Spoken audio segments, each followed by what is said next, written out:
மற்றவனை அழிக்கணும், மற்றவனை ஒன்றும் இல்லாமல் ஆக்கணும், மற்றவனுடைய நிம்மதியை கெடுக்கணும் அப்படின்னு நாம் நினைக்கிறோம்னாலே மற்றவர்களை இல்லை, நம்ம நிம்மதியை நம்ம கெடுத்துக்கிறோம்.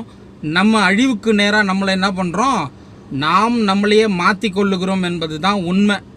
பைபிள் சொல்லுகிற பிரகாரம் சொல்கிறார் பாருங்க, நோய் கொண்டு ஒடுங்கி போகிறார்கள்னு சொன்னால் அவர்கள் உதவியற்றவர்களாக, நோய் கொண்டு உதவியற்றவர்களாக தங்களால் எந்த ஒரு செயலும் செய்ய முடியாத சூழலுக்கு தள்ளப்படுகிறார்கள்.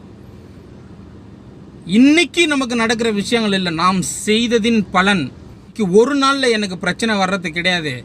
நாம் விடாமல் ஓயாமல் ஒரு விஷயத்தை குறித்து நினச்சிக்கிட்டே இருக்கிறோன்னு சொன்னால் உடனே தலைவலி வரும். யோசித்து பார்த்துருக்கிறீங்களா? ஏன் வருது தலைவலி? எதற்காக வருதுன்னு என்னைக்காவது யோசித்து பார்த்துருக்கிறீங்களா?